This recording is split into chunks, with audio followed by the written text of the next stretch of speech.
Hello, darling. It's me, the mistress of all things morbid, Elvira. Now, let's face it, I am no stranger to being under the covers. But occasionally, it's what's on the covers that count. Just like the work of the greatest horror artist who ever drew a breath. Breath artist? Get it? Oh, well, this is one guy whose hands have more talent than my last massage therapist. Step inside the world of Famous Monsters magazine, most infamous cover artist, Basil Gogos.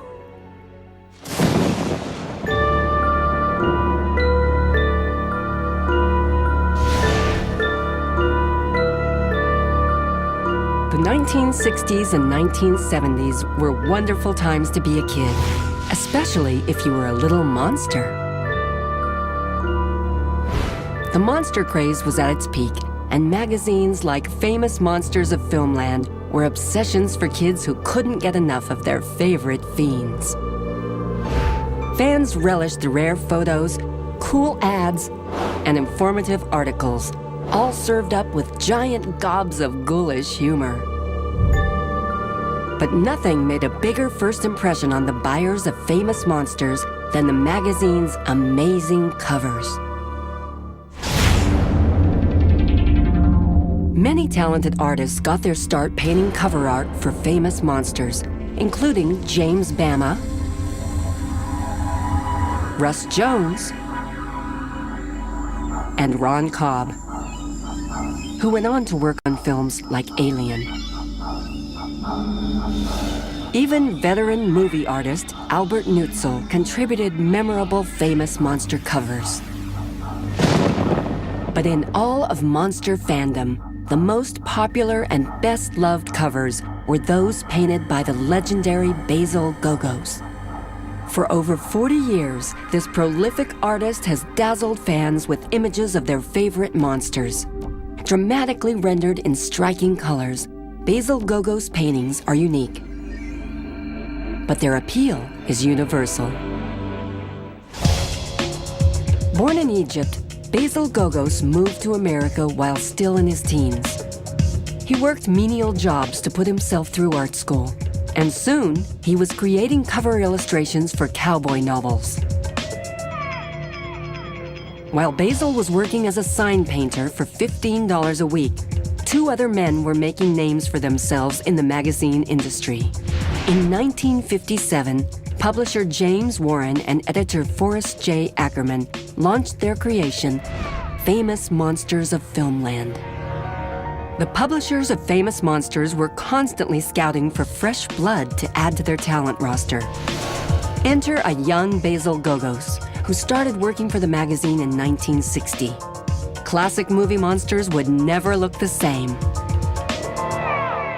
My agent, he got a call from Jim Warren, who was the publisher of Famous Monsters of Filmland, who wanted a portrait done for a cover that was just strange, unusual. And that's all I had to go by. So my agent said, look, he wants something psychedelic almost. Can you do it? Working from New York, 3,000 miles from the magazine's base in California, Basil created a cover for issue number 9 that was a nightmare come true. This stunning portrait of Vincent Price in the House of Usher was rendered in pencil and colored with translucent dyes. Fans loved it.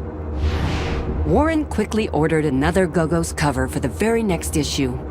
For these classic interpretations, the young artist was paid the princely sum of $125 per painting. In the beginning, I was doing these paintings in 4 hours. All the paintings that you grew up with before King Kong were done very rapidly. Not for any commercial reasons, but because they were so much fun to do.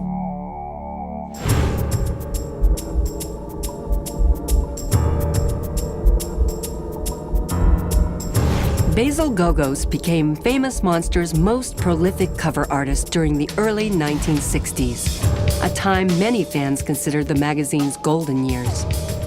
As long as he delivered the goods, the artist was given almost total creative freedom. While the artists constantly experimented with new techniques and different mediums, the results were always uniquely Basil Gogos. I mean, it seems like 99% of the time he's painting images that you've only ever seen black and white. And he's the only guy that can take these things and make them color, and it works. It's like a gift to make, take these black and white images and just bring them to life. I worked out a way of creating colors that were unheard of. I would paint a face, a portrait, which was lit by a yellow light, an orange light, a red light, and a purple light. And behind it, I would throw a sweet blue light. In other words, I worked with 5 different color lights to create the changes in one face. Fans would write to Famous Monsters inquiring about the mysterious artist. Like the Phantom of the Opera, the artistry had to be the work of a darkly brilliant and deranged mind. I was a guy who was painting to pay the rent and survive. In an effort to create variety, or maybe just to save a few bucks, the publishers of Famous Monsters occasionally tried a photographic cover. But fans preferred the Gogos touch, and whenever sales began to slump, Basil would be called in to turn up the voltage.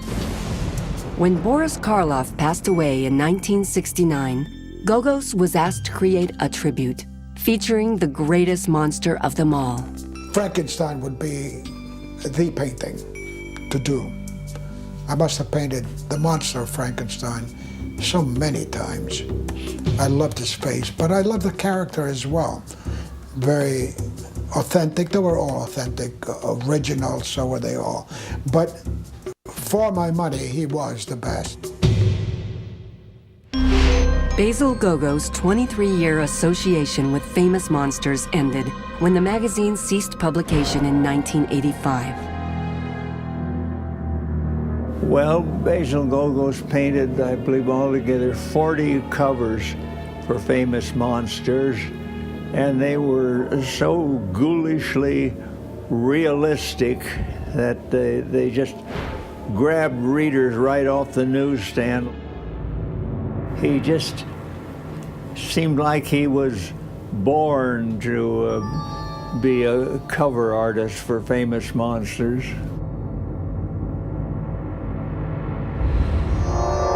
During the 1980s, Basil worked as an illustrator and retoucher for movie company United Artists. But the lure of Horrorwood was strong, and Basil missed his monsters. By the time the 1990s rolled around, those same horror-loving baby boomers who read Famous Monsters in the 1960s were ready to reclaim their youth. Their search quickly returned Gogos to the forefront of creepy art. But this time, it wasn't only at the newsstand on magazines like Monster Scene that fans could dig up their favorite artist. They could also find Gogos' work at the music store. And when it was time to make another album, there was like no other choice. I called him up immediately, and I love how it looks like he paints like it's 1960. Like he doesn't try to jazz it up or change it. They look totally classic. Like whether it's a Famous Monsters cover from however many years ago or the thing he sent me last week, it looks the same. And it's perfect formula. You can also find the artist at basilgogos.com on the internet. Fans can browse through a virtual art gallery and even buy beautiful reproductions of Gogos' monster paintings. Basil Gogos has no intention of slowing down. Horror fans can rest assured that as long as there are creatures of the night, Basil will be painting them. Artist's work evolves, it grows with the experience of the years. You just want to do more. I do know the process of painting a picture. I live in color, so all this enriches my art.